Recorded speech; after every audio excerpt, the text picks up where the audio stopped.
আসসালামু আলাইকুম। এই বছর আমরা ঘাসের মধ্যে সবথেকে বেশি সফলতা পেয়েছি। গত 8 থেকে 10 বছরের মধ্যে আমরা যতদিন ধরে ফার্ম শুরু করি, এই বছর এ পর্যন্ত যতগুলা ঘাস বিক্রি করছি, অন্য বছর এর অর্ধেক ঘাসও বিক্রি করতে পারি নাই। অনেকে বলতে পারেন কতটুকু জমির মধ্যে ঘাস লাগাইছি এবং ঘাসের কিভাবে পরিচর্যা করি বা এত পর্যাপ্ত পরিমাণ ফলন কিভাবে হয়। আমি তাদেরকে বলবো, আপনারা হয়তো এই ঘাসগুলো দেখতেছেন, এই ঘাসগুলো কিন্তু এমনি এমনি হয় নাই।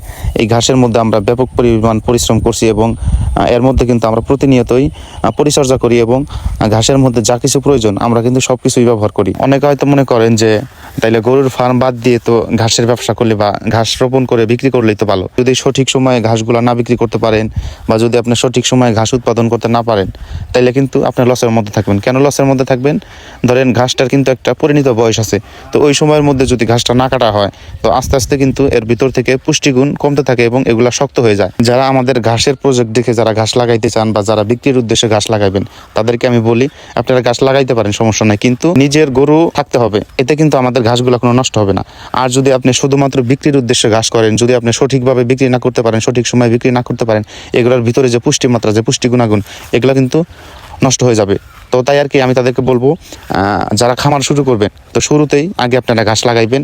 আর যদি আপনাদের বেশি পরিমাণ গরু থাকে, ধরেন 15টা 20টা 30টা গরু থাকে, যারা শুধুমাত্র সাইলেজের উপর নির্ভরশীল বা যারা ঢাকার আশেপাশে থাকেন, তারা আমাদের কাছ থেকে কন্টিনিউ ঘাস নিতে পারেন।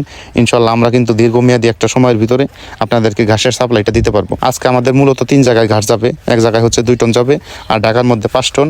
আর আমরা যে জায়গায় হচ্ছে কন্টিনিউ পাঠাই একদিন পর পর, তো ওই জায়গায় যাবে হচ্ছে প্রায় 600 থেকে 700 কেজি। তো এইভাবে কিন্তু মানে আমাদের বিক্রির একটা ক্যাপাসিটি আছে। আমরা যেখানে লেনদেন করি বা যেখানে এই ঘাসগুলো সাপ্লাই দেই, এদেরকে কিন্তু একটা দীর্ঘমেয়াদী একটা কন্ট্রাক্টের ভিতরে আমরা এই ঘাসগুলো সাপ্লাই দিই। এই কাঠফাটা গরমের মধ্যে আমাদের ঘাস কাটা, ঘাসের গাড়ি লোড করা, তারপরে ঘাস সাপ্লাই দেওয়া, এগুলো কিন্তু ব্যাপক একটা পরিশ্রম।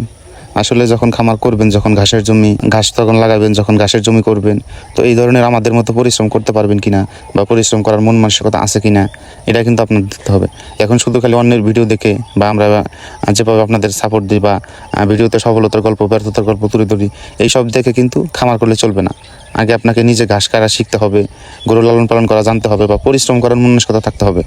আসলে যদি এরকমভাবে পরিশ্রম না করতে পারেন, দেখেন এখন কিন্তু যত দিন যাইতেছে ততই কিন্তু আরও গরমের মাত্রা তো বাড়তেছে। এখন এই প্রচণ্ড গরমের মধ্যে কাজ করার মন মানসিকতা থাকতে হবে, ঘাস কাটতে হবে বা এগুলো কিন্তু যখন আপনি রোদের মধ্যে কাজ করবেন, তখন আপনি টিকতে পারবেন কিনা বা কাজ করার মন মানসিকতা আছে কিনা, তো এই বিষয়ে কিন্তু অবশ্যই আপনাকে জানতে হবে বা পরিশ্রম করতে হবে। আসলে সফলতা অর্জন করতে হলে বা সফল খামারি হতে হলে, টিকে থাকতে হলে নিজের পরিশ্রম করতে হবে। নিজের পরিশ্রম ছাড়া কোনো বিকল্প নাই। ধন্যবাদ সবাইকে, সবাই ভালো থাকবেন। আসসালামু আলাইকুম।